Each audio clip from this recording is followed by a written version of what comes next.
post-Soviet space. I'm very happy and honored to introduce you to Vladimir Ze'ev Khanin. Ze'ev is a leading Israeli scholar, a leading international scholar on the Russian Jewish community, I think in the diaspora, but also in Israel, and about the former Soviet Union politics. He received his PhD in political science from the Moscow Institute for African Studies, the USSR Academy of Sciences in 1989. In 1991, he completed his postdoc studies at the Institute for Russian and Soviet Studies here at St. Anthony's College of Oxford, where I met him at the dining hall a long time ago. He's currently the chief scientist and senior advisor to the Minister on Research and Strategic Planning of the Israeli Ministry of Immigration and Absorption, an important ministry in Israel. He's also an associate professor in the Department of Political and Middle East Studies at Ariel University in Israel, and he also lectures in political science at Bar-Ilan University in Israel. He served as a visiting lecturer throughout the former Soviet Union in politics and society in several universities in Ukraine, Russia, and Great Britain, and he's taught in, I was together with him in Kiev. Actually, thanks to Ze'ev, Vladimir, that ISGAP runs these seminar series all over the world, and we were very fortunate through the shepherding of Ze'ev to create a program, a seminar series on anti-Semitism in Kiev, which was very successful, and Ze'ev is an expert at the landscape there. Without him, it would have been impossible to even think of trying to do. And Ze'ev is a political commentator in Israel television and also in the BBC Russian service.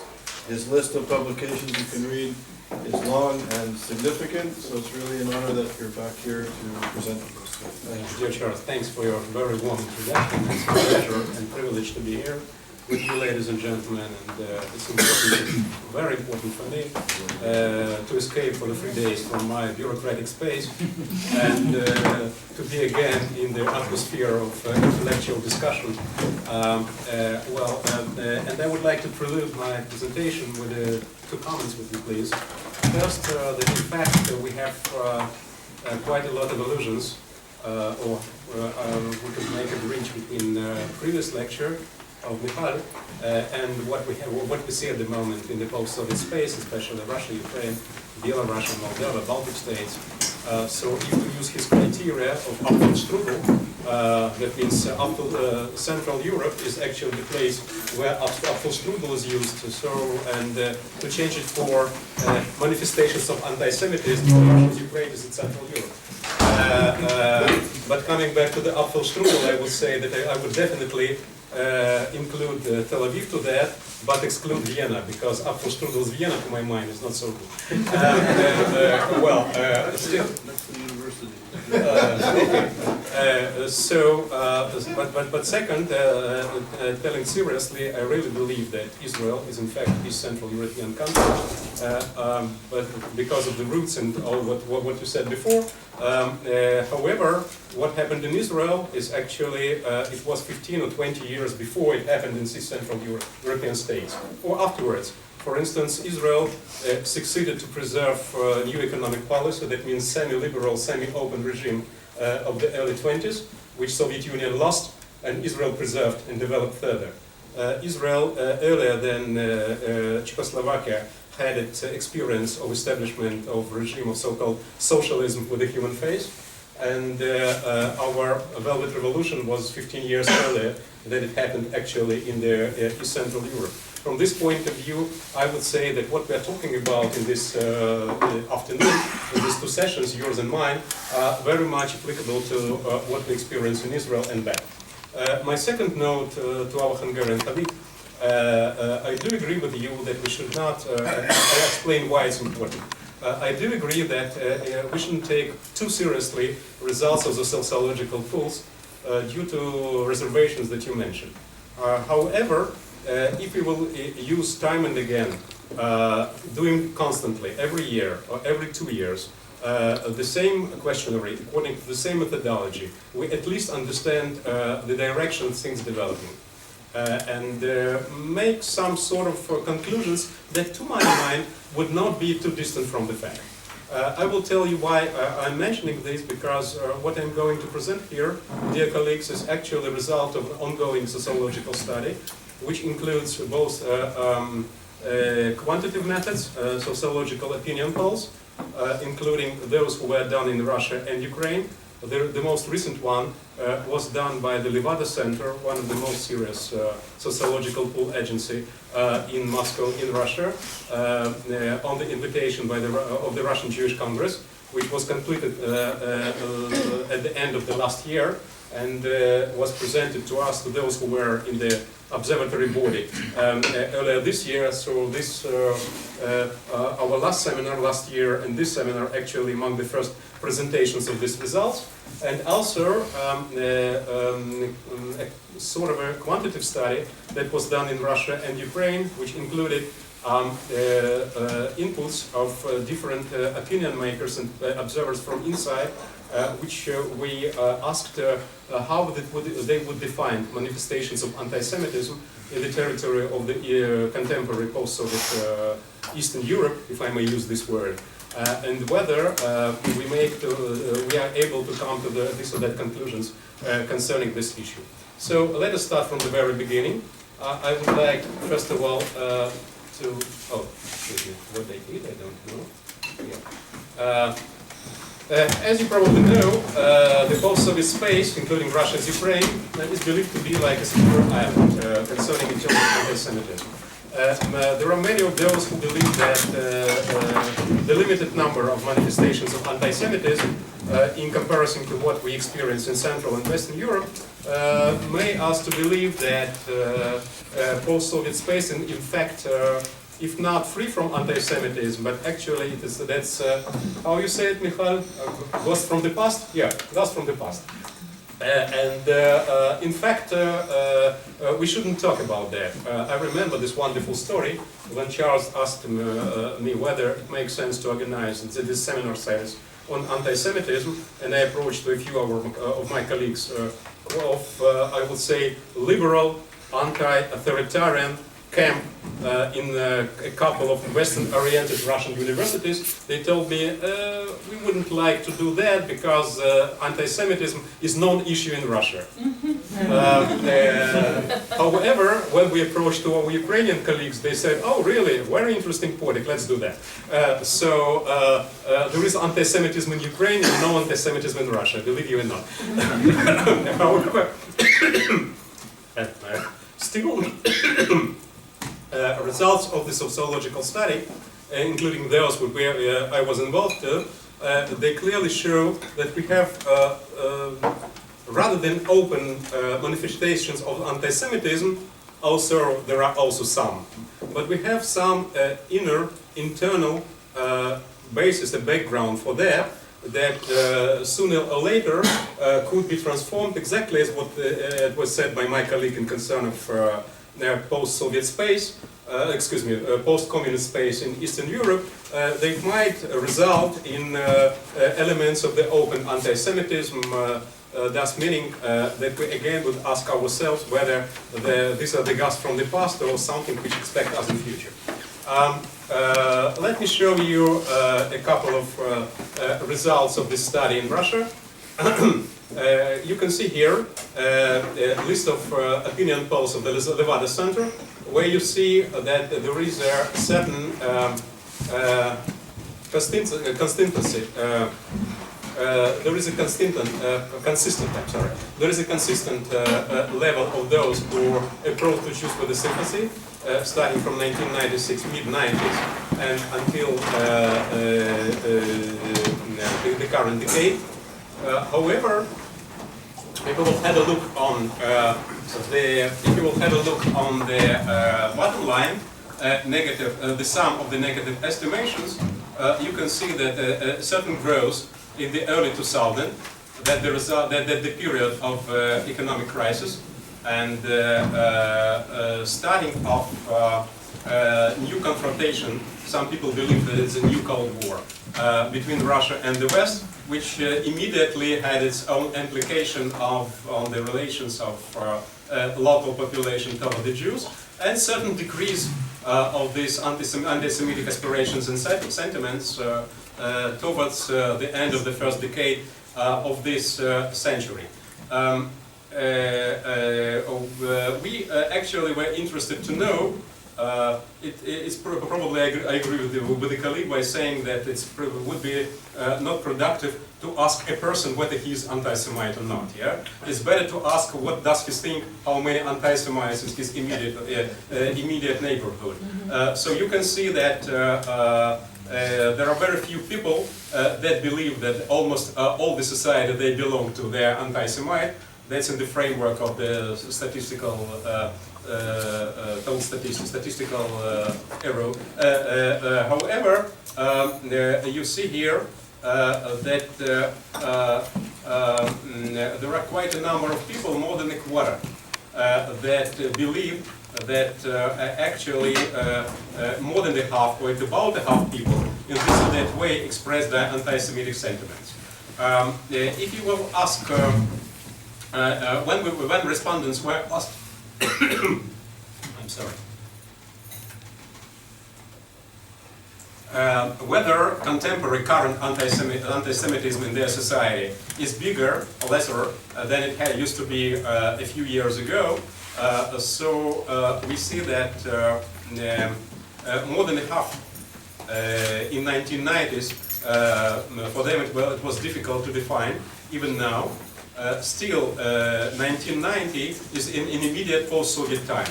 The Soviet Union was on the eve of destruction. We still believe that, like Uzerabi said, the Soviet Union was a unified country as Iraq today, or Syria, just by name, but everybody was pretty ready for the so-called post-Soviet independence. From that time, quite a number of anti-Semitic events were reported.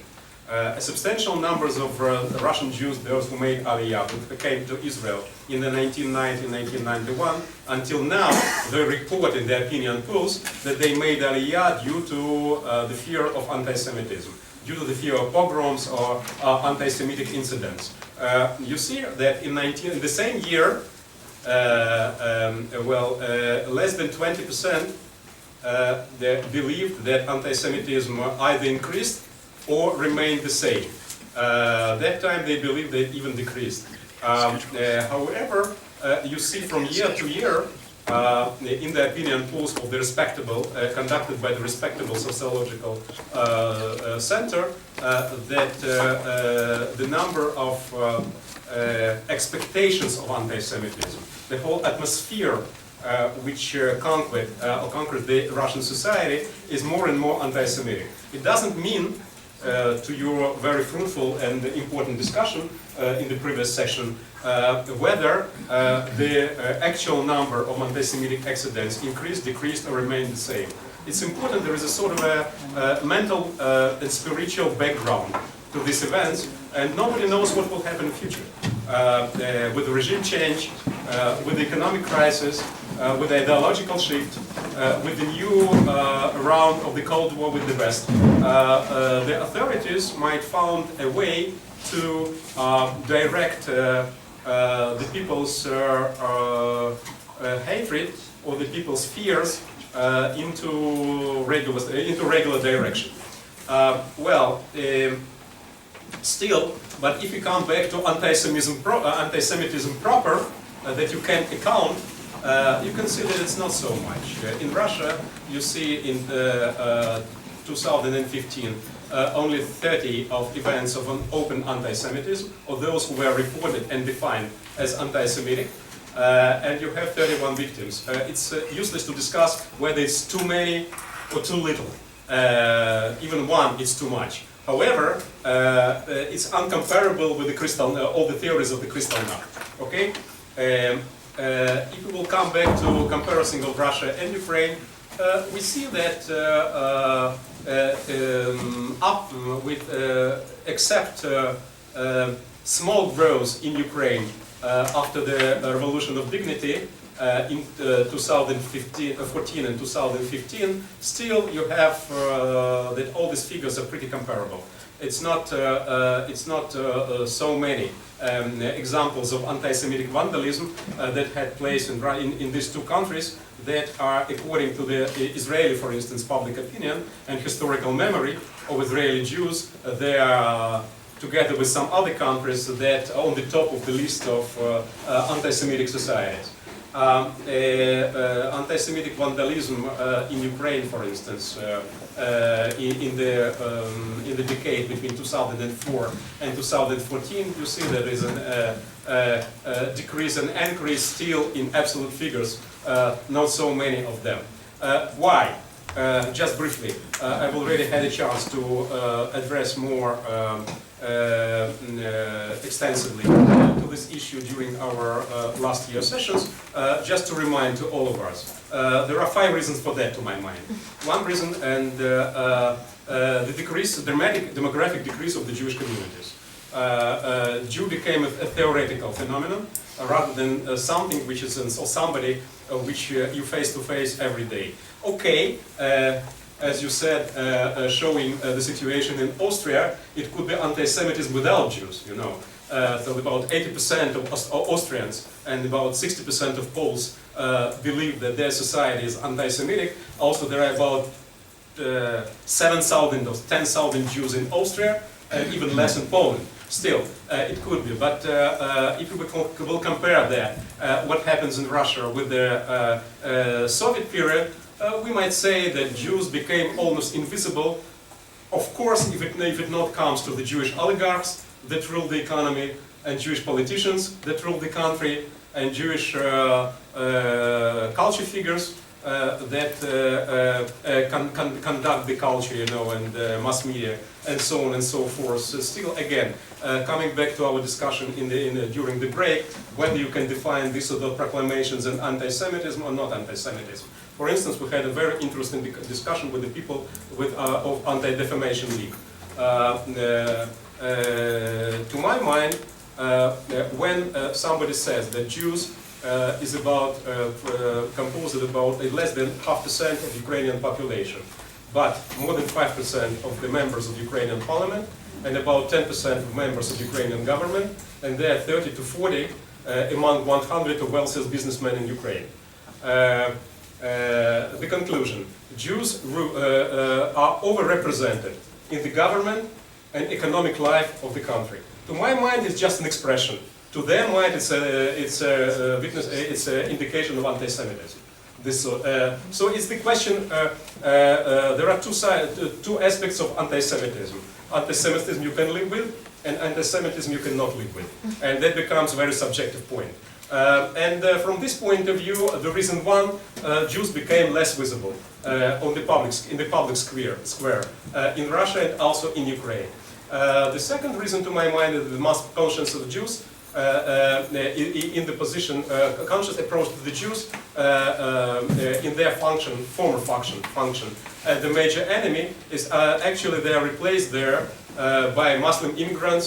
If we are talking about Russia, the West and Ukraine, in Ukraine, that's Imperial Russia as the main enemy, and Armenia and Azerbaijan are neighboring enemies. You know that Armenia and Azerbaijan fight each other, and they are less interested in Jews. The 3, 4, and 5 reasons, you know, in Russia and Ukraine, we almost do not have the groups of intellectuals that promote anti-Semitic aspirations, opposite to what happened with the West. In the West, to be left-wing intellectual very often means to be anti-Zionist, which in our terms means anti-Semitic. In Russia and Ukraine, actually, local intellectuals, they were a part of the movement together with Jews against the communist dictatorship, and still they have some sympathy concerning the Jewish movement and Jews as they are. Then we can also mention that former Soviet Union Muslims still, although there is some impact on them of Muslim anti-Semitism, radical Islamist anti-Semitism, especially in the countries like Kyrgyzstan, in some other places of the Central Asia and the Volga area, but still majority of the FSU Muslims, they're not really religious Muslims. They're more see Islam as the part of their cultural background. Most of them are secular.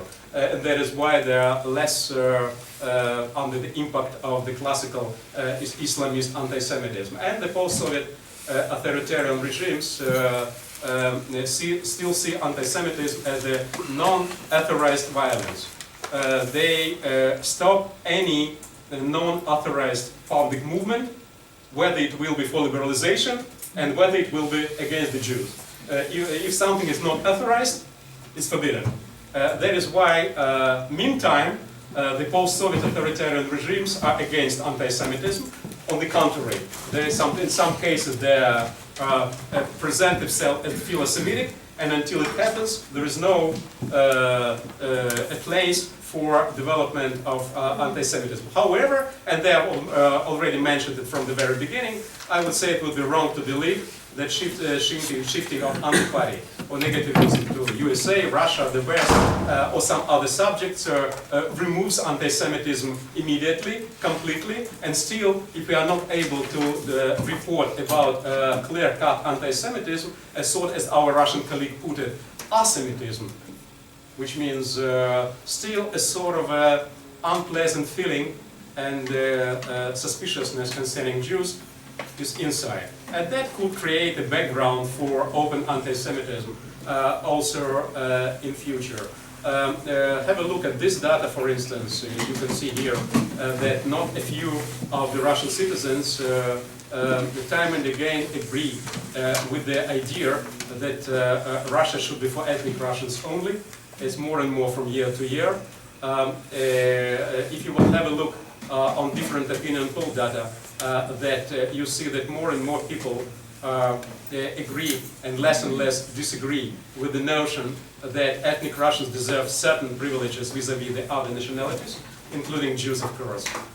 If you will have a look at this data, you will see that in concern of the other religious and ethnic groups, the proper Russian population, meaning the ethnic core of the Russian population, becomes less and less savlani, how you say, tolerant, less and less tolerant. And if you will have this classical Bagardus line, you will see that still Jews are not on the top of the list of antipathy. And this might be in sort of a contradiction between the fact that there is a sort of internal asemitism and external non-declaration of the open anti-Semitism, and you are experts in the field, everybody of you. You know that that could develop in either side. A lot of stuff I would be more than happy to send to everybody interested by email, not to just to take your valuable time now. And you can study all this data more carefully upon your interest, ladies and gentlemen.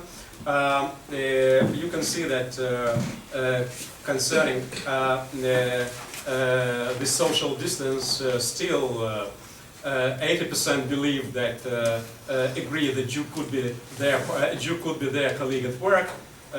More than half even are ready to tolerate him as their boss.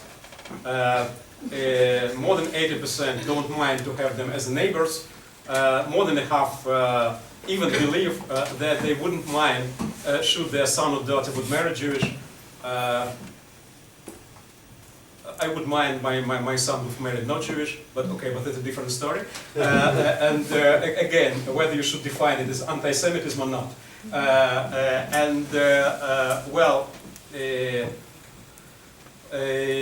Even 1/3, in spite of all this hatred to the West, they reported that they wouldn't mind that a Jew who immigrated from the Soviet Union to the West and had some wealth and interested to invest it in Russia should be permitted to do that. That's tolerance without, almost without borders. Okay, again, on their letter of the social distance, Jewish situation is not so bad in Russia and the other post-Soviet countries. However, we do have manifestations of anti-Semitism proper. We have crimes inspired by Judophobia, both in Russia and Ukraine, including the elements of the vandalism against Jewish objects. You probably recognized all these wonderful pictures, and believe me, there are much more of that. You have incitement to hostility against Jews, hundreds of anti-Semitic and semi-anti-Semitic publications in printed and electronic media. You have, during the first half of 2015, for instance, in Russia, there are about 5,000 extremist information lists from a substantial number of the internet sites, and blocked about 800 of them.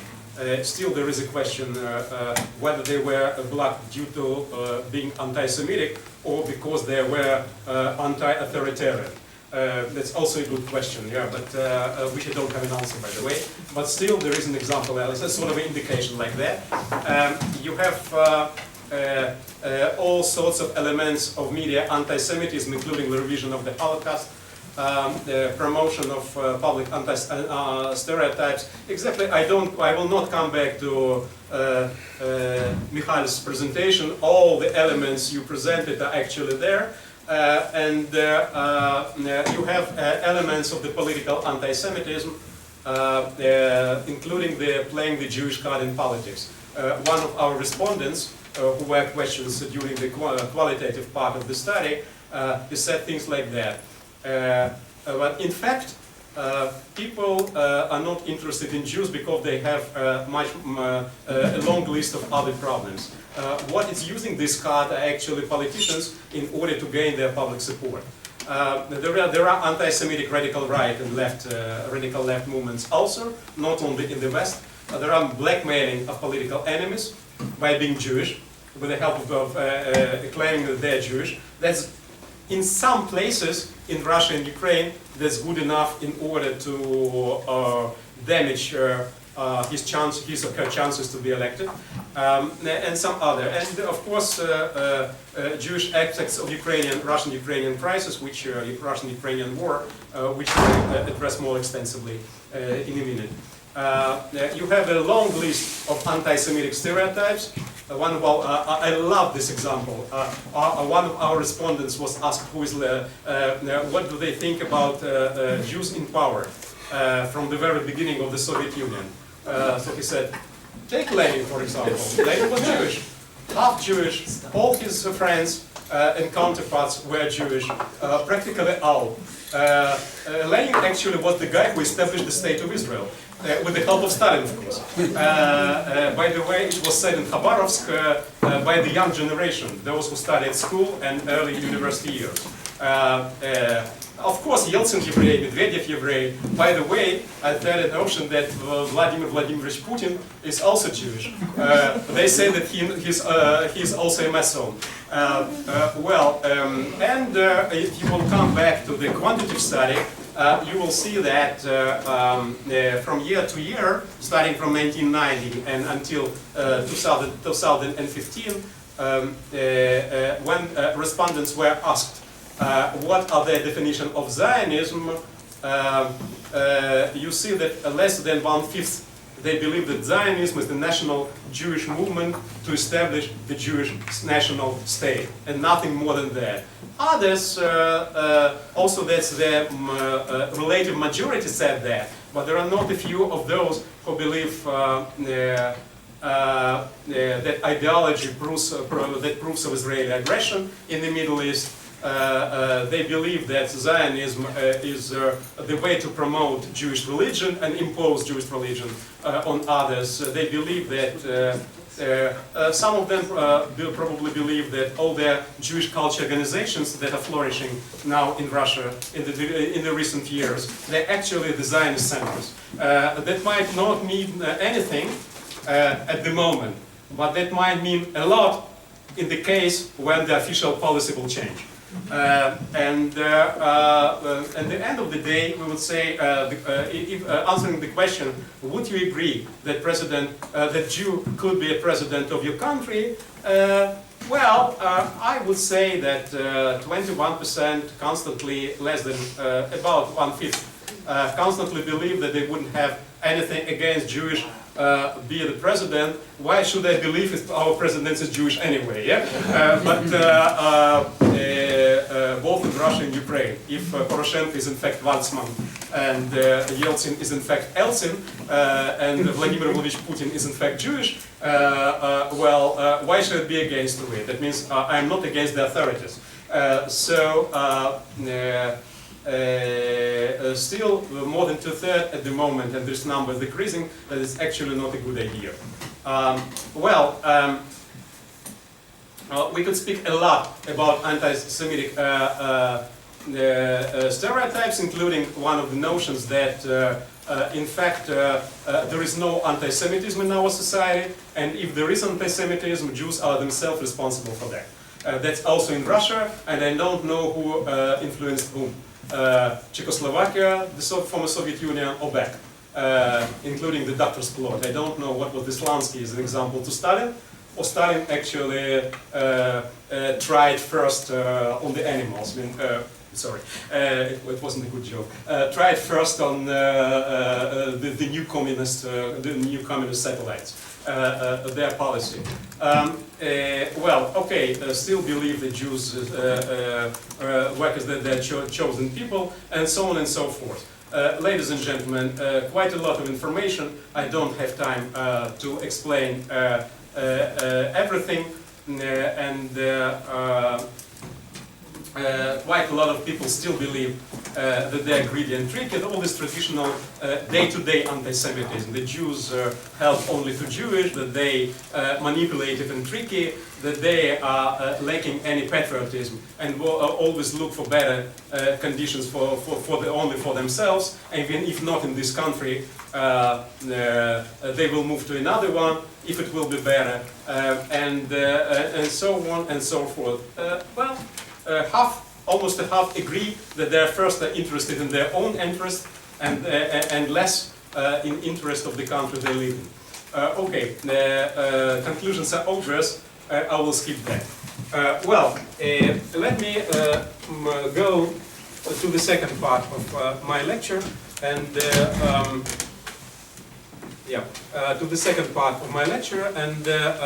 now to say a few words how the Jewish card played or not played, or there is a Jewish angle in their interstate conflicts in the post-Soviet space. There are quite a number of that, and we may say that in some of them, anti-Semitic element is not an issue, or less an issue. For instance, in conflict between Armenia and Azerbaijan. We almost do not hear about the accusation of the other side for being anti-Semitic or, on the contrary, pro-Zionist. Still, there are two sides that are trying to recruit the sympathy of the diaspora and trying to promote or to lobby through foreign parliaments, first of all the Congress and the Israeli Knesset, this or that sort of declarations on either side. For instance, Armenian lobby in Israel is very active in trying to take a declaration that Israel believes in Armenian Holocaust, including, of course, what was done to Armenians in the course of Armenian-Azerbaijan war. Azerbaijan is lobbying in Israeli Knesset that it will not do that.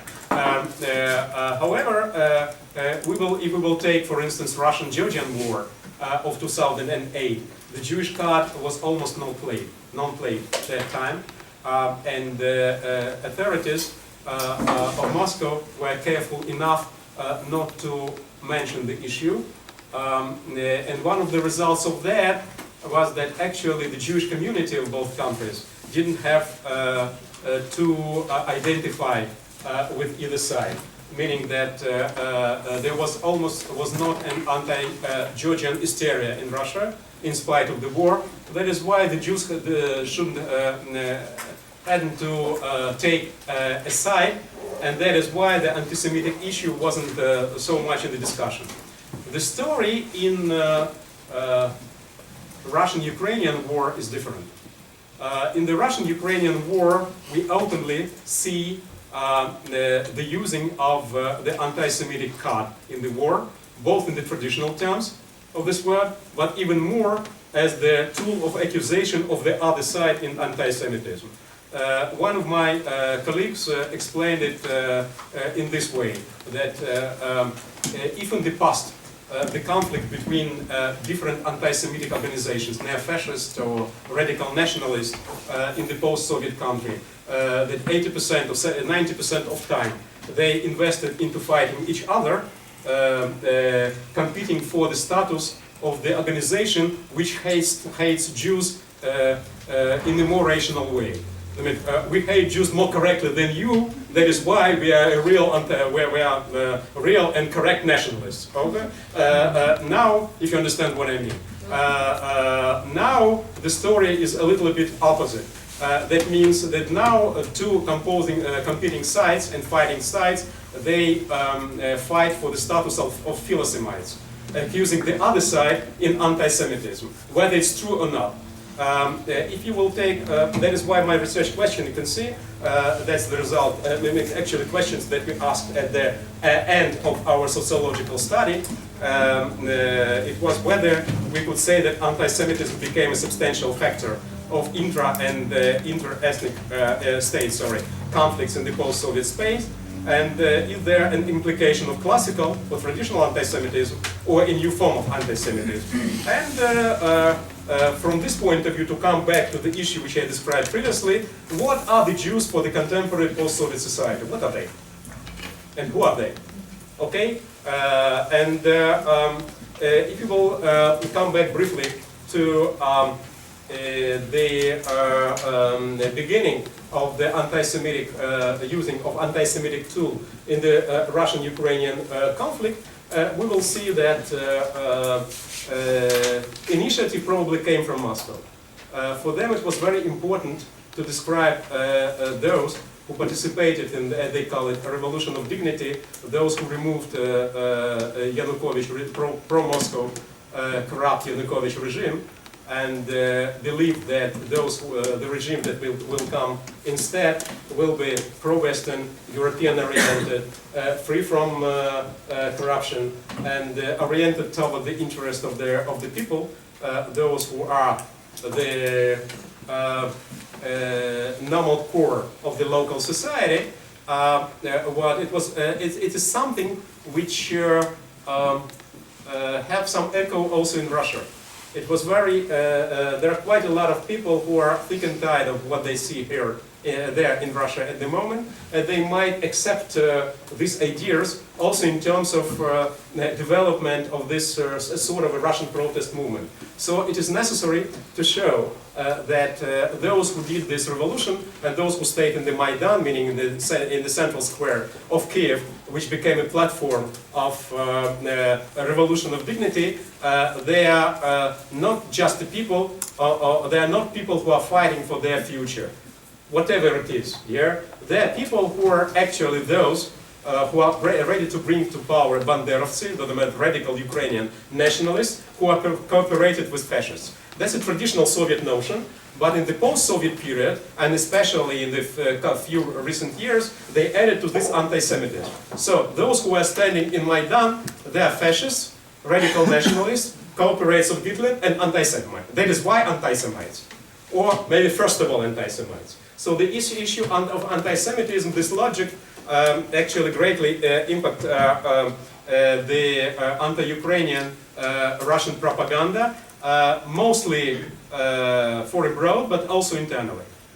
So even this idea, they try to promote through contacts with the foreign diplomatic corps in the public media, in the media. Public media means electronic media, and in the majors in the West and Europe and United States, and also in Israel, sending delegations to Knesset, trying to take from Knesset this or that declarations with sort of that the Israeli Knesset is concerned about anti-Semitic events in Ukraine, and so on and so forth. Ukrainians wake up lately, also trying to do the same, opposite to Russia, but the time passed and the resources that were invested by Ukraine and by Russia into this project are uncomparable, of course, and you understand why.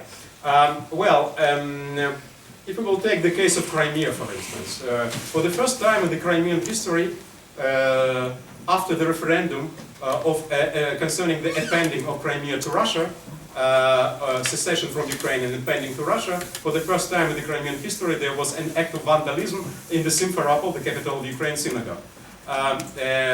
This was immediately declared by the Russian Foreign Ministry as the immediate result of this anti-authoritarian revolution, which according to the Russian phraseology was a pro-fascist anti-Semitic coup d'etat. They should prove it somehow. And look what happens immediately. Yeah? Of course, Russian media widely publicized the phrases of some radical Ukrainian nationalists who declared that they will send trains of friendship from Ukraine to Crimea in order to bring this peninsula back to Ukraine. You shouldn't have any other proof more than that. It is funny that in 2014 and 2015, our colleagues that made a content analysis of the Russian media, they came to the conclusion that two political parties were mentioned more than anything else. The first, the United Russia, the ruling party of the Russian Federation, and the second, the Pravy sector, the right sector. That means the group of Ukrainian nationalists that was mentioned as frequently as the governing party in Russia. When you open the Russian TV, you immediately hear Banderovцы, fascisты, antisemiты, that means radical nationalists, fascists, anti-Semites, and ladies and gentlemen, we open our information evening. In Kiev came to power Banderovцы, anti-Semites, fascists. So that's the end of the information evening. There is nothing else to discuss more or less. Excuse me. It was very interesting declaration of the Russian Foreign Ministry. I believe you recognize Mr. Lavrov, who signed the Russian Foreign Office Declaration. Why actually Russian forces entered Crimea? He said the local citizens explained or declared their concern in different ways and their disagreement against all the repressions that was imposed by Kiev over all those who do not agree with its policy of Russophobia and anti-Semitism. That means we are there because to defend the Jews, not more than not less. My question in the course of the research was, а що вам до євреїв? Why you are interested in Jews at all? Yeah, including Ukrainian, including Crimeans, and us Crimeans. Why you are? What are the Jews for you? You know, and got an answer like that. Okay, we have different Jews here. We have Ashkenazi Jews. We have Krimchaks and Karaims. That's a sort of indigenous Jewish nations. And it is sort of a part of our regional identity, okay? And even if we are not so kind to Jews, that's our internal issues. Not Moscow will tell us what to do with our Jews. And of course it's a sort of our regional pride, meaning that it's good enough in order to say that we are different from the hinterland Ukraine, but it's not enough in order to say that we want to be a part of Russia. Okay, that means that anti-Semitism after the fascism and radical nationalism was the second or the third marker, which actually was defined by Russians in concern of those who were against of them in the war. In fact, in 2015 and 16, we noticed the decrease of this phenomenon due to a couple of reasons. One reason, actually, in spite of all the attempts to organize Kristallnacht in Ukraine, was impossible. They were not successful. In Kristallnacht or Kristallnacht, on the contrary. That means either organized anti-Semitic events in Ukraine in order to make them possible to blame Ukrainian government, or on the contrary, to organize anti-Russian events with the help of the Jews. You know, nothing succeeded. That is why, and second, the Russian public, as we can see from internal observations and sociological polls, more and more becomes tired about all this story. So the Russian government should find something else in order to explain what are they doing in Crimea, what are they doing in eastern Ukraine, why they should start the new Cold War with the West, and why they cannot agree over this issue dealing with the Russian-Ukrainian confrontation. Well, whether Ukrainians left this space just for Russians? No. Ukrainian side also tried to accuse Russians for anti-Semitism and actually to play the same card. We have this a few of less successful but still counter-propagandistic acts. In fact, it was concentrated. It was focused. They were focused in two issues. Those who speak Russian, they know this wonderful notion. Не важно, что у нас, а у вас негров линчуют. It's not so important what happened with us, but look at yourself, what you are doing. And the list of events of xenophobia in Russia that was published by Ukrainian Foreign Ministry and Ukrainian Presidential Office, looking for any event in Russia that might be interpreted as an anti-Semitism, and so on and so forth.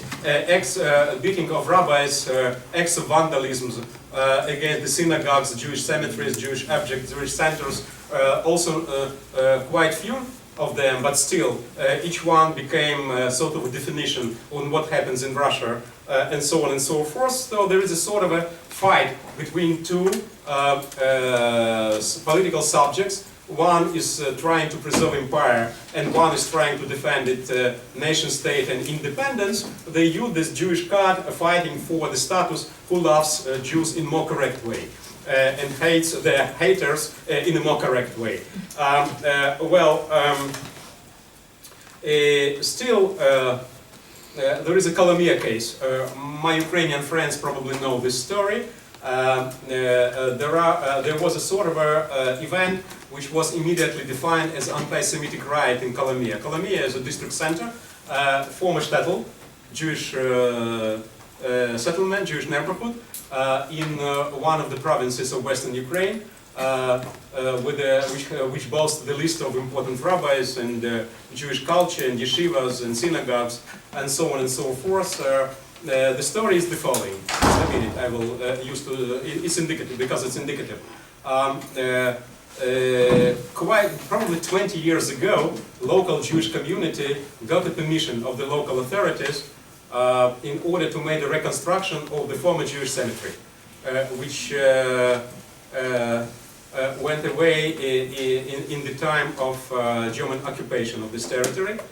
Fascist occupation, and during the Soviet period, as you know, Soviet authorities were not in a hurry in order to return the Jewish property to Jewish communities. There were no actually Jewish communities, also there were some in the underground, in fact, so they were not in a hurry to return all this property, and on the place of the Jewish cemetery there was a public square, in the public garden, where local population were used to rest, to live, to stay, to meet, and so on and so forth. So like 20 years ago, the local community succeeded to get a decision of the local authorities that they are ready to give it back to the community and to renovate. It takes them these 2 decades in order to raise money in the United States and Israel in order to start this working. Well, במקרה או לא במקרה, like we say in Hebrew, by chance or not by chance, it happened just exactly in these days, when the topic became very hot. So when the local population saw that their popular and beloved square and garden is surrounded with the fence, and Jews are doing there something, and said no entrance, that's a Jewish property, the result was the so-called local riots. There were acts of the vandalism against the synagogue and against the cemeteries and personally against the Jews. There is a confrontation, there is a sort of a conflict between different approaches to this issue. This is anti-Semitism proper, no doubt of it. But whether it's a local issue or that indicates something, a mainstream overview that there is in the local Ukrainian society. If you will switch on the first channel of the Russian Federation, they will probably take the second opinion. If you will look how it was discussed in the 1+1, 1+1 Ukrainian TV channel or Inter channel, they took the first notion. So still there is an issue which is discussed at the moment in the Ukrainian society. However, in the recent years, Ukrainian Jews became for Ukrainians a sort of one of us, different Ukrainians, not the strangers, some of us. That happened due to several issues. For instance, there is a number of declaratively Jewish, that means those who do not hide their Jewish identity. They became quite substantial figures in the youth Ukrainian movement. For instance, you probably recognize this guy. What's his name? Yes, that's right. He's the new Ukrainian, not so new, Ukrainian Prime Minister. Former governor of one of the very successful, opposite to other areas, provinces, who did quite a lot for salvation of the Ukrainian economy and social sphere in the recent years. In the mass public opinion, as you can see here, the Jewish component of the Maidan, that means of the revolution, received a contra-connotation. Something like, how could we be anti-Semitic if so many Jews stand with us? Okay, Jews in the Maidan, Jews were a part of the revolution of dignity, Żydo-Banderovцы, like they call them, you know, pro-Bandera kaiks, yeah? That means if we are Jews, if we are kaiks, that means, okay, we are kaiks, but we stand with our Ukrainian neighbors for our common homeland. There is a sort of a definition that in the Maidan, there were a few things that were born in the Maidan. One of them is Ukrainian civic political nation, and Jews are the part of them, or are a part of them. And not just a part of them, marginal part of them, but in the front row of fight against imperialism, for the independence, for the prosperity and European choice of Ukraine.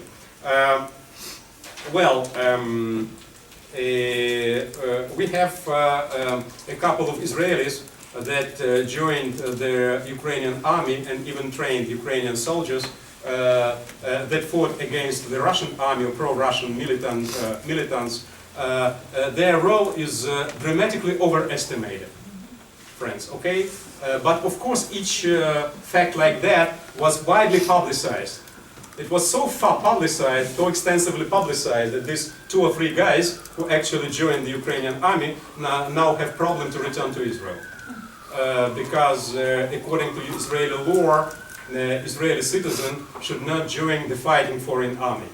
So nobody knows, we are in the absorption ministry now think what to do with these people. In order when they will come back, they will not be immediately imprisoned. Okay, but still, look for instance, figure of Mr. Kolomoisky.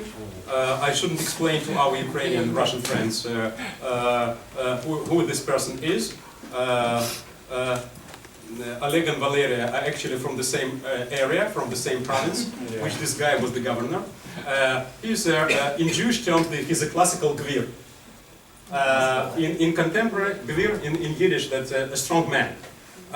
In contemporary terminology, he's oligarch. Oligarch, which is something, a very wealthy businessman, which has an enormous influence on the politics.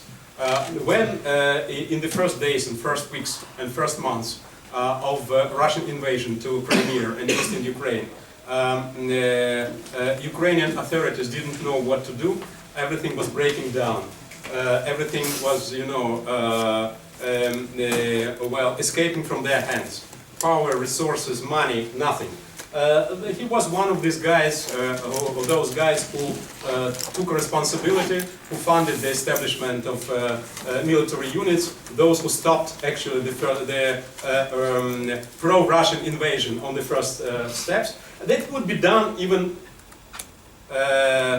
if he would not do that. Still, of course, his role is absolutely overestimated. However, it was very important for Ukrainian society that that happens. The Jews are standing with us, and that is why this is the situation when society is looking for miracles. And that's what the miracle, you know. What was the miracle? That Jewish conspiracy and protocols of the elders of Zion are now working for us. Exactly as Michal said. We have the same story. Yes, of course, Jews are rule the world. Yes, of course, Jews are carrying themselves. Zionists are actually making Americans to twist around. But we are happy, we are lucky, due to the fact that now they are supporting us. Zionist Igor Kolomoisky actually did what our authority was unable to do, and that is why everything will be fine. And everything will happen fine, you know, at the end of the day. Not so fine, but everything will happen.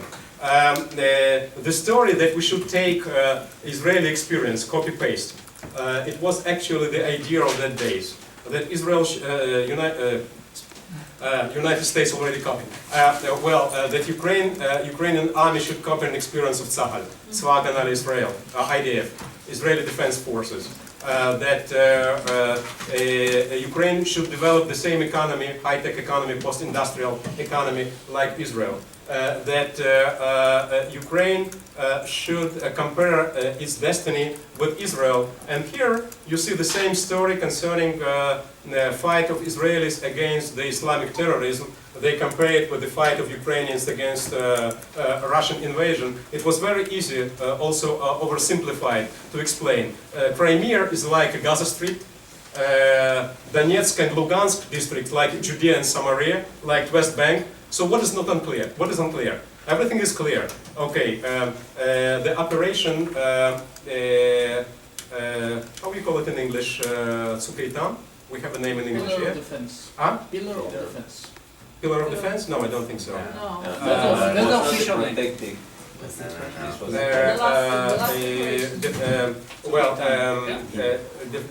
Protective age. Yes, yeah, that's the name. Protective age, yeah. So never before and never after Israel had so great public support in Ukraine like during the days of this IDF operation against the Hamas regime in Gaza Strip. There was no even radical right media in Ukraine published that Israelis, also Jews might not, but Israelis are always right in anything they're doing. Of course it is not now at the moment, but that time probably Ukrainian society looked for an example that's saying, okay, the state, the society, which is surrounded by enemies, they're able, in spite of that, to construct a healthy society, good education, normal health care, flourishing economy, and defend small country against the huge Arab world, read against the Russian world, huge post-Soviet world, and to defend its democracy and Western church. What is anti-Semitism? On the contrary, or not anti-Semitism? That Jewish conspiracy is now standing with us. I would say that yes, that's a sort of anti-Semitism. Whether it's a dangerous anti-Semitism, frank answer is I don't know whether it's dangerous or not. Or it could be could be a place for this discussion. But still, the level, the acceleration of this issue is not so high in Ukraine at the moment as it used to be. But it's quite an important thing like that. Things like that do happen. Still, we have in Russia, both in Russia and Ukraine, a number of indications of the classical anti-Semitism. This is a sort of an example, yeah, like they compare what they see in Donetsk or Lugansk in eastern Ukraine and in the Gaza Strip, you just see that almost the same here and there. You don't need a lot of proof. And of course, this is the picture which is actually from anti-Semitic media. Judea is Jewish. It was widely publicized in the Arab media. The Ukrainians used it as a very positive positive issue. Judea is Jewish, Ukraine is Ukrainian. Still, as I said, traditional anti-Semitism, we have some sort of indications which became even non-important, much less important in 2014, 2015, but started again to increase in the two recent years. One of the ideas like that it comes vis-a-vis the background of economic crisis in Ukraine and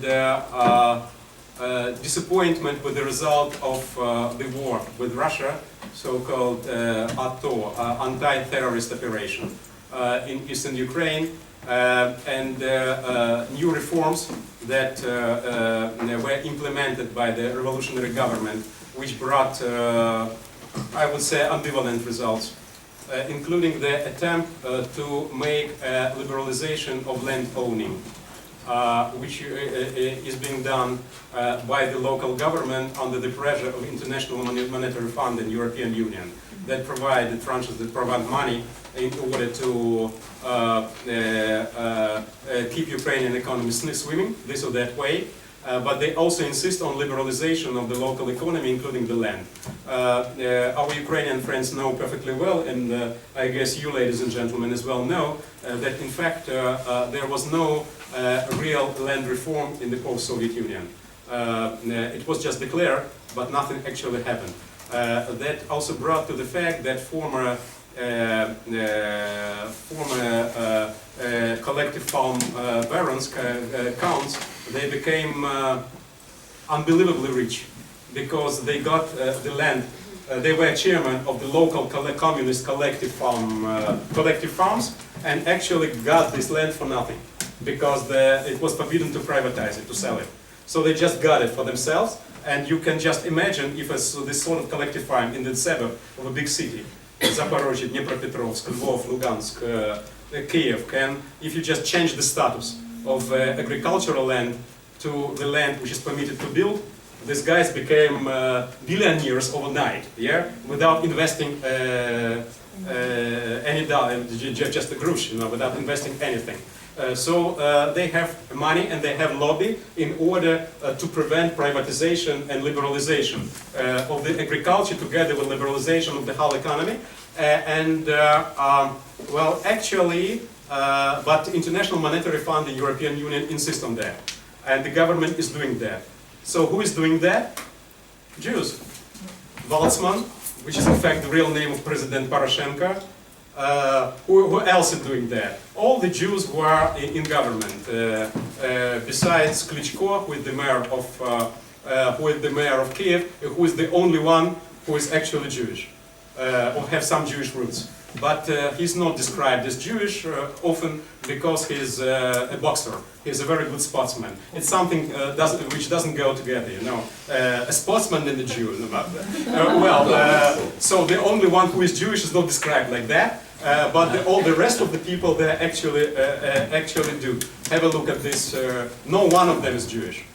Still, well, there are accusations like that, Yatsenyuk, Tymoshenko, Poroshenko, and so on and so forth. And of course, well, in the situation when everything is going wrong, economy, politics, the anti-terrorist operation stops, and with the losses of 10,000 people at least on the Ukrainian side, and nothing happens, and local government is thinking about preservation of the local situation and maybe to come to the agreement, also not declaring it openly. So the question is, well then, if they're not Jewish, if they're not Zionists, so the Jewish origin of the president and prime minister, of course, is of the great demand by the local public opinion space.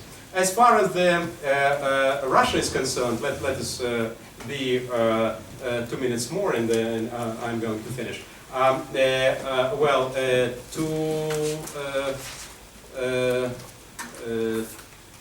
to say the truth, yeah, we should say a few words not just about Ukraine, but also about Russia. What is going on there? Active anti-Semitism also happens there, but of course it's a side of marginal, radical nationalist groups. In fact, Russian society, in spite of the, this massive propaganda, which should have pushed also local, internal anti-Semitic aspirations and sentiments, did not succeed in this way. So anti-Semitism is there where it should be, within this neo-Nazi and radical right groups and organizations, but public opinion is not so much anti-Semitic. However,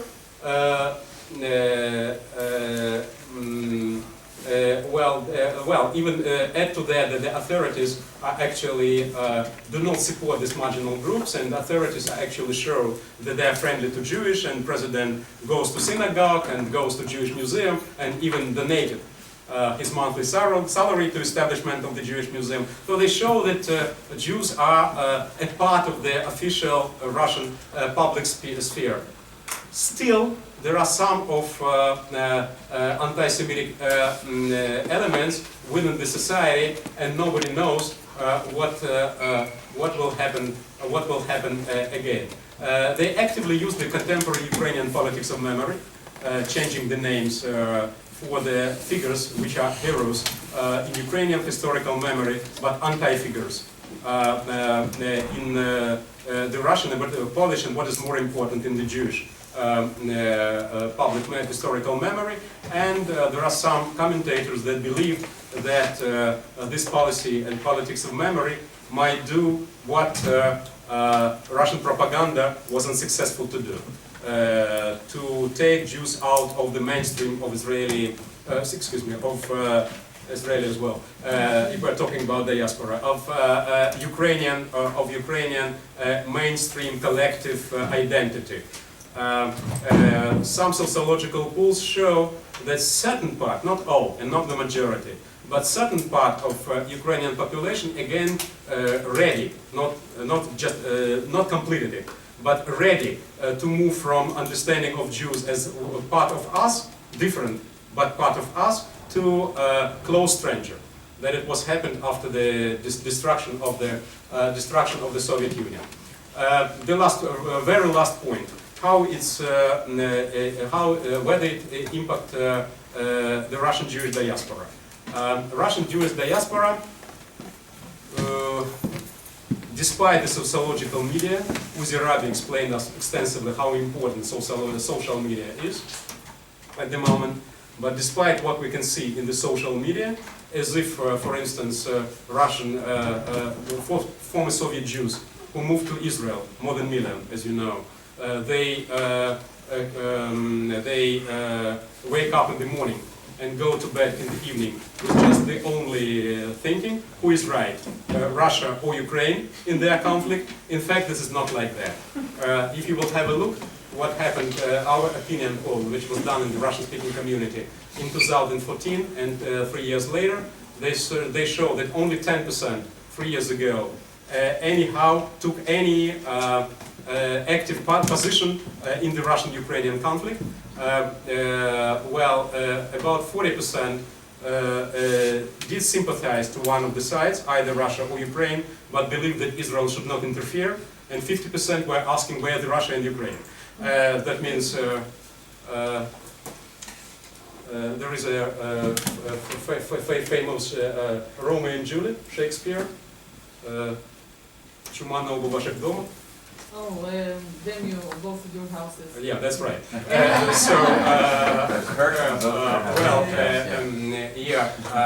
And you see that 3 years later, even half of that, if in 2014 they were 10%, now just 5%. That's the poll of the March this year. Yeah, 5% believe that Israel should take any active part supporting this or that side.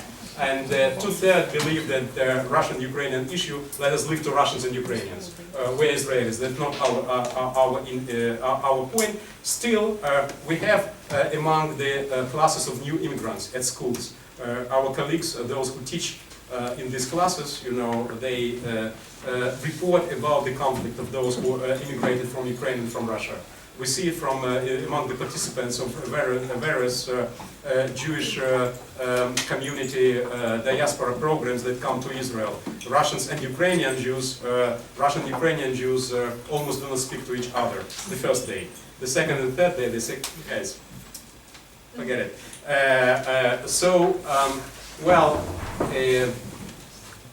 If we will have a look what happens in the other places,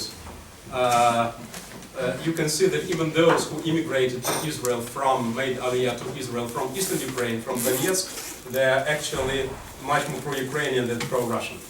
And those who came from Europe, United States, or Central Europe, or Germany, they even don't have an idea what is going on there and believe that this is not an our issue. Well, ladies and gentlemen, I would say this is probably the only good news in all this story. Thank you very much.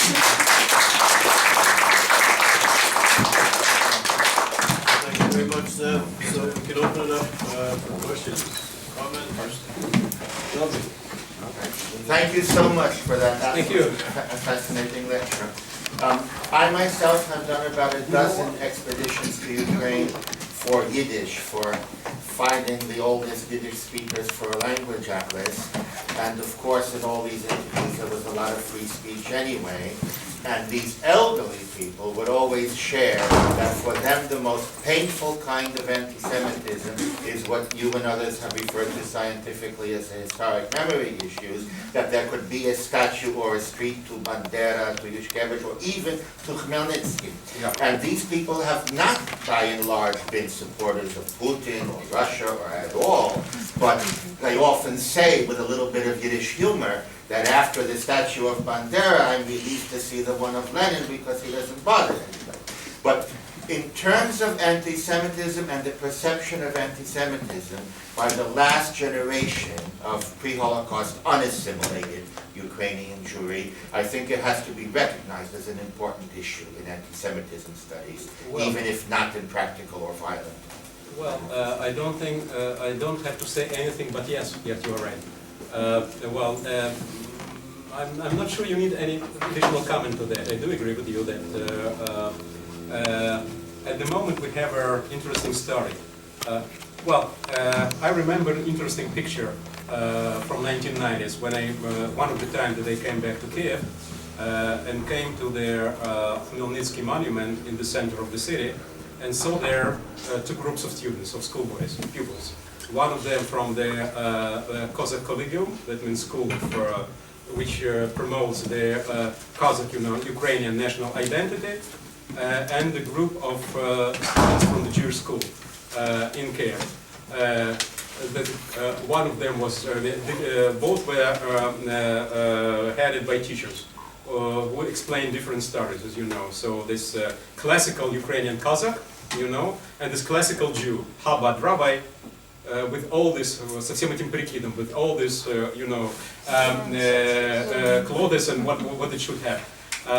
And it was very interesting to me. What are they telling? They tell entirely, as you can imagine, entirely different story about Bogdan Khmelnytsky. The Ukrainian guy spoke about Europe, and founder of Ukrainian identity and Ukrainian nation, and Rabbi explained some other things, if you understand.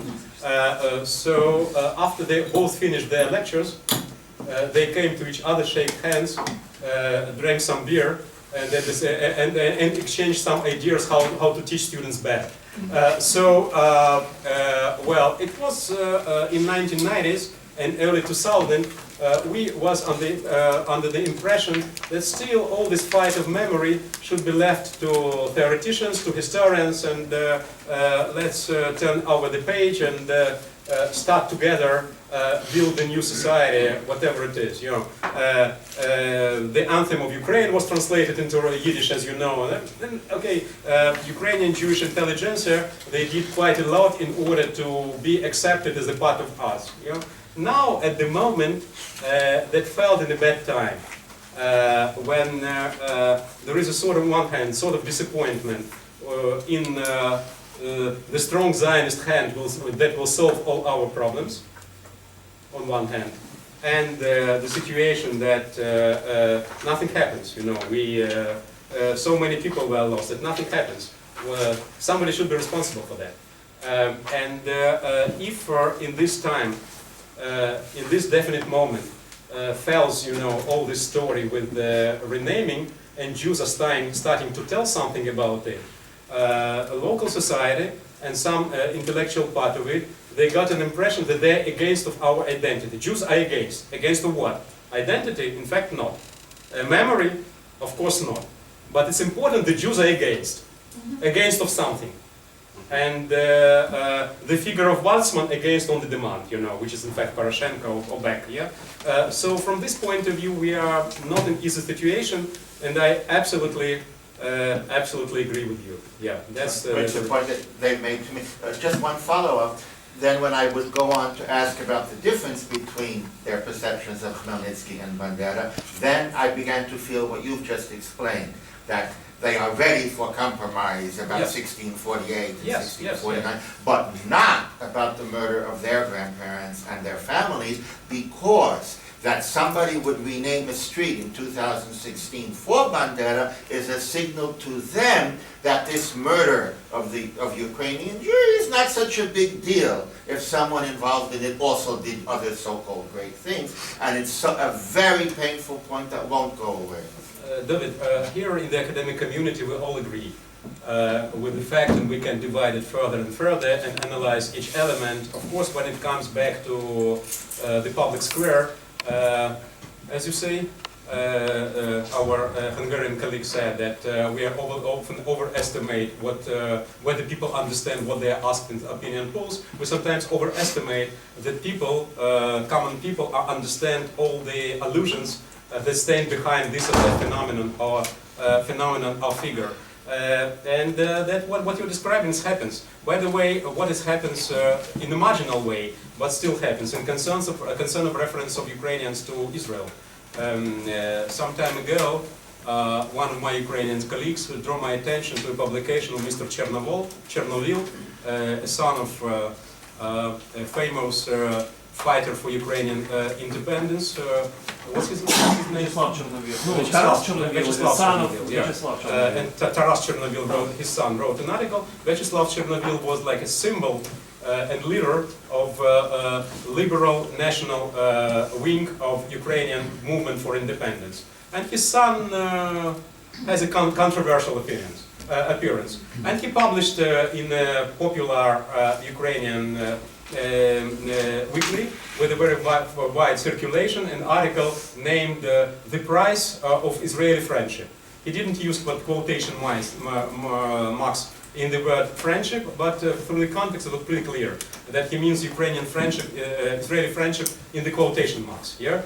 Explaining that in fact this friendship with Ukraine costs Ukraine a lot and Ukraine doesn't get anything in return. Of course, he explained, I am not anti-Semite at all, don't blame me for that. I'm just saying that Israelis, they are greedy, they are tricky, all this line. And I was asked to write a reply. And I wrote, and it was published immediately, just together with this article, yeah. Well, and thank you to all this weekly, and thank you to Open Ukrainian Media, and thank you to all the open space for the public discussion, and so on and so forth. But the talkbacks after my article were wonderful. I didn't hear or read like that since long time ago. We don't know. Be explicit. You're assuming we know what you mean. What were the talkbacks then? What did they What say? was the feedback? Or What was the Feedbacks. I'm sorry. The talkbacks. What they write after What the did they say? Content. Yeah. You said the feedbacks were something you haven't heard in a long time. Yeah. You assume I know what that means. I don't know. Okay. Even in the Soviet times, I very seldom hear that Jews not just rule the world. They use everybody.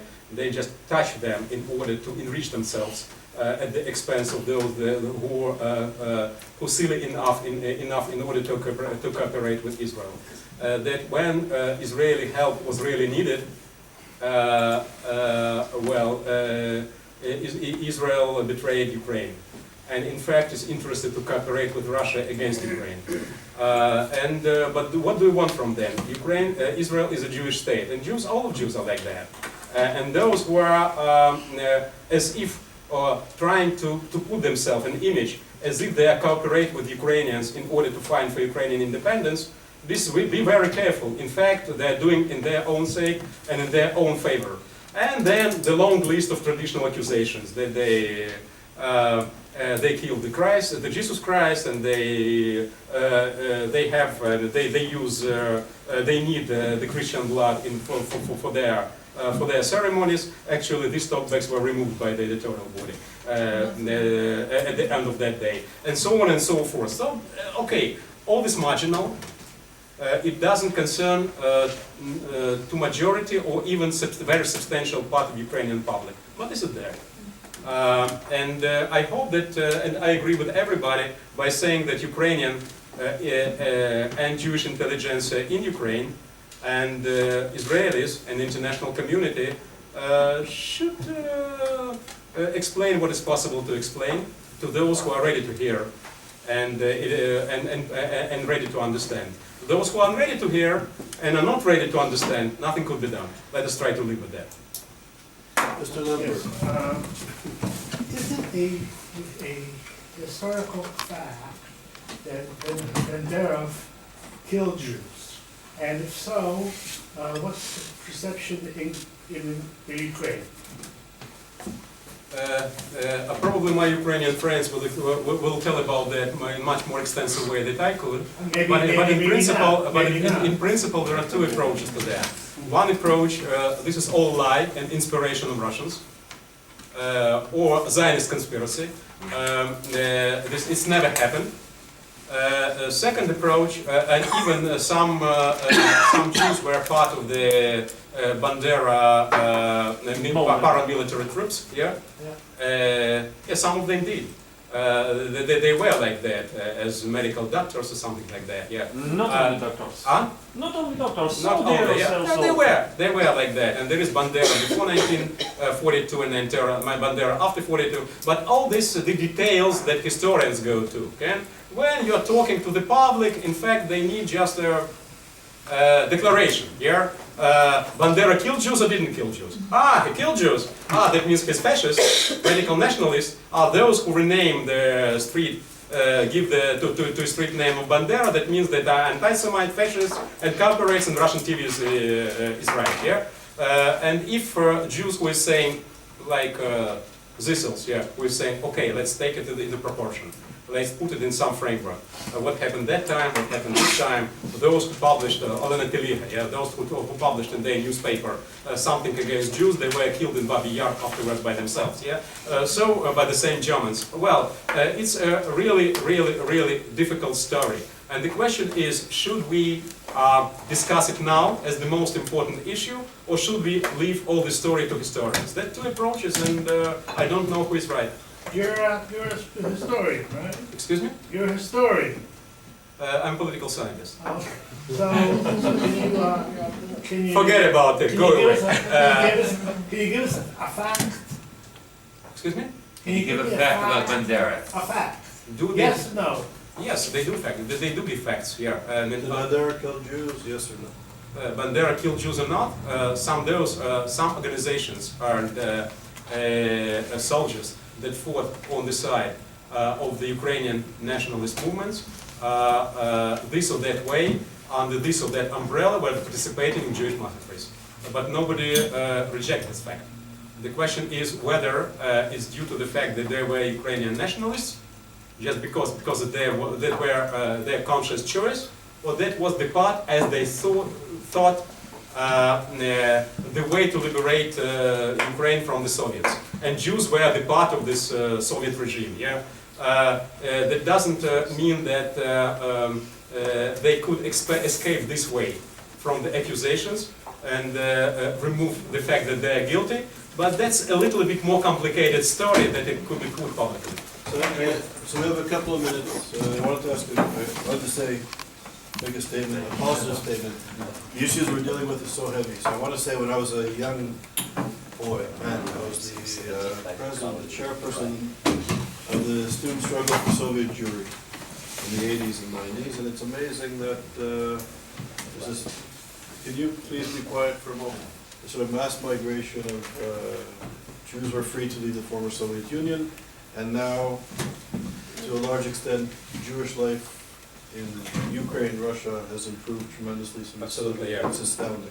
It's an amazing transformation, so we should be positive. Now for my question, and it sort of follows up a bit on what David is saying. There is sort of, I would argue, and I think David would agree, and many people would disagree, there's sort of a historical revisionism happening vis-a-vis the Jewish memory and the memory of the Holocaust and the Shoah. And people like Tim Snyder and other scholars are taking, I would say, an extraordinarily sophisticated form of historical revisionism. They're not the historical revisionists of David Irving and the people in California in the 1970s.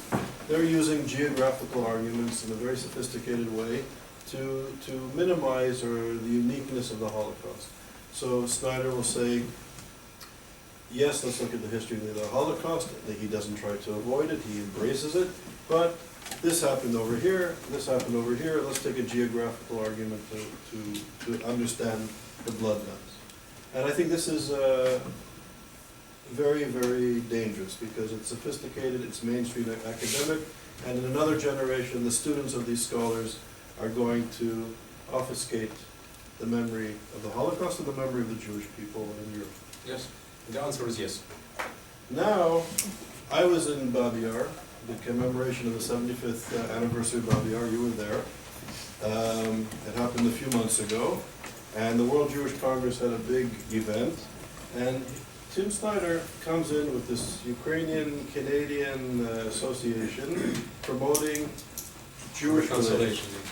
Yeah. Great project. How they call themselves? Ukrainian Jewish Encounter. encounters. Yeah. So there's this concerted effort, I suspect, and I want your expert opinion, that part of this revisionism is also a way for some nationalist Ukraine, the Baltic states, Poland, some former Soviet satellites to enter into the European Union.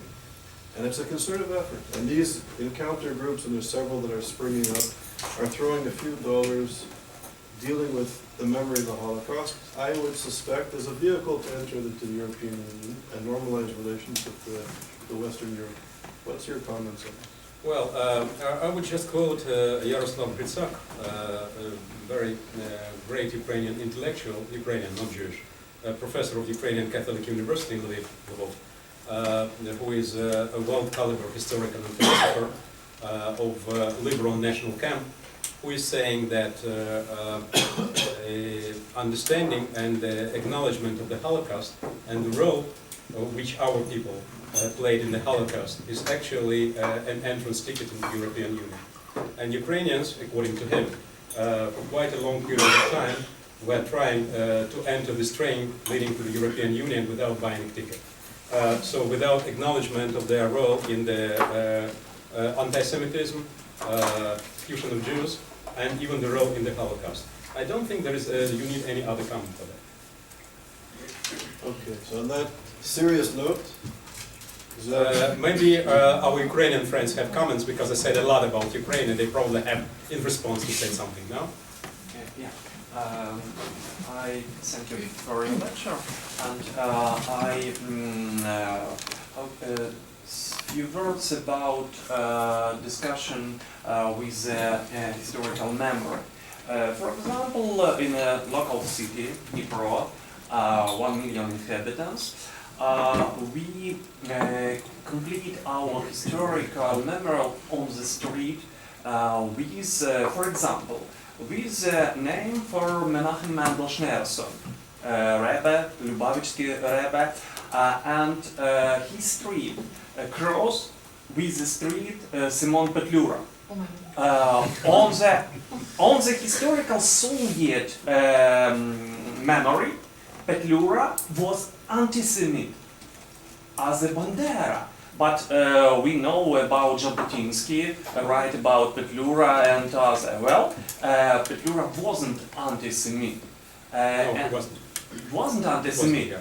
And also, sorry, but we haven't sources, we haven't facts.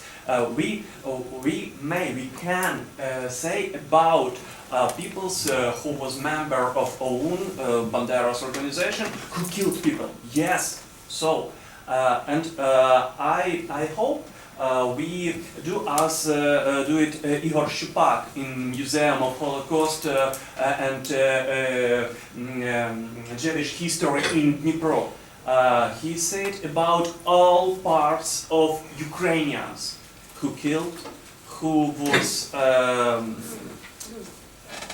bystanders, and who support, who save of Jewish. It's all of my historical past Holocaust and Holodomor.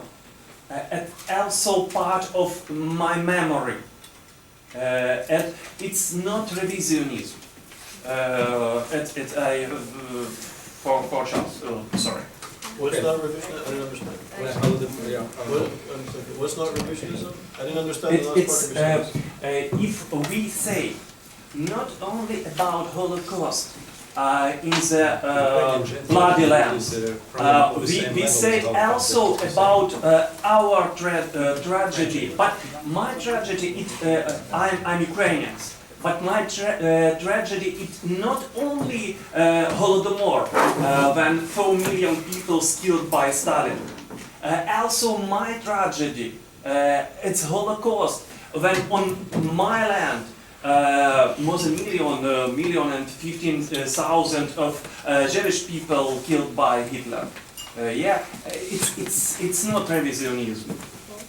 Okay, you see, guys, how complicated is that? So I'm afraid we have. Wait. So can I say something? Yes. Okay, hang on. We're over time, so go ahead and then. Only 3 words to go with. First of all, I want to say that Ukrainian society does a lot of work to find some compromise between historical memories, different historical memories, not only Jewish and Ukrainian historical memories, but Polish, Ukrainian, Jewish and Crimean Tatar historical memories. Ukraine was the first post-Soviet country where the Holocaust studies were included to the school program. The first post-Soviet country, really. And today we have a lot of common programs for school children where Jewish, Crimean Tatar, Polish and Ukrainian children meet together and they speak about some historical cases. And we have a lot of public lectures concerning our common history.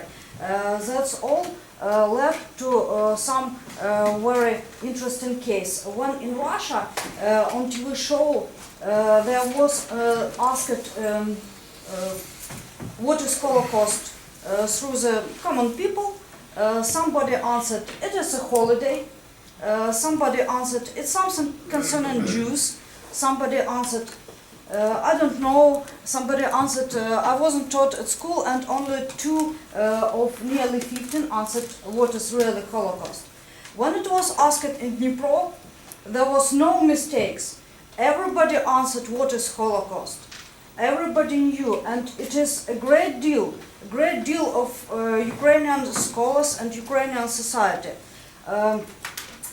David said 2 times that our situation is not complicated. It's really complicated. When he said about the events on the Soviet Union of 1932-33, he said famine. It's not famine, it's Holodomor for Ukrainians, and it's not a revisionism to say that we have tragedy for our own. I don't say about genocide because it will be the next discussion for 2 or more hours. But I say that we have the right for our own tragedy. And telling about Ukrainian nationalist movement, David, you have to say Shukhevich and not Yushkevich. You told about Roman Shukhevich for 2 times as Yushkevich. Ukraine is not simple as it seems. It is really complicated. Thank you. Right, well, thank you. We can't go into too much because of time. I'd like to make one point. The heart of the new Holocaust revisionism coming out of Eastern Europe today is a revisionism that turns the perpetrators into some kind of heroes. And that is revisionism. It's deeply unethical. It's deeply offensive.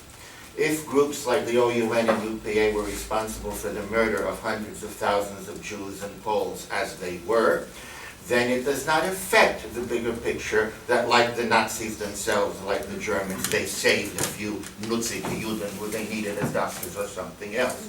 So the issue today in Eastern Europe is not about recognizing other people's tragedies. That is the nationalist interpretation that the Jews just want to talk about.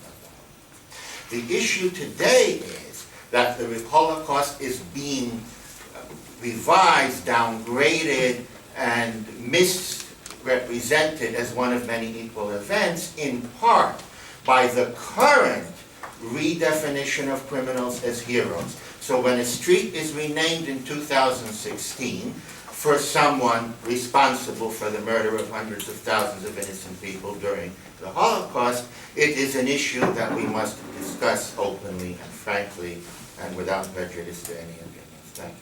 So thank you both, and I'm going to sum up with a point. Has anybody ever heard of biotic? Biotic. Biotic. One person, because you hang out with me too much.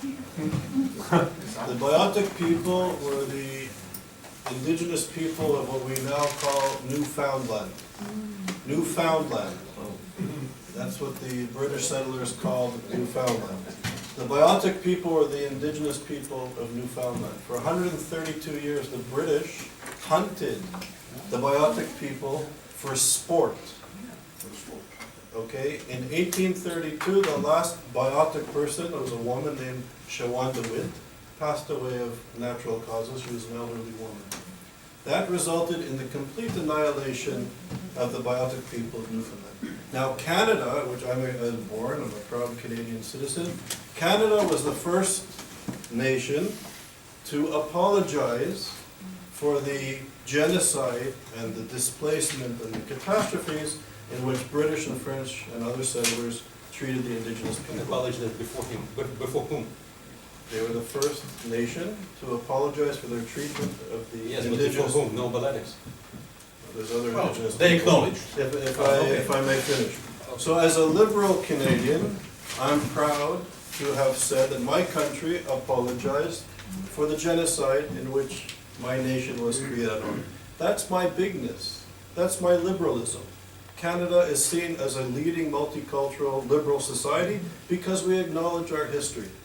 So we exterminate the indigenous people until 2006 in the museum at McGill University, like other Canadian universities, the skeletal remains of indigenous people were on display in public at the top university museums throughout Canada.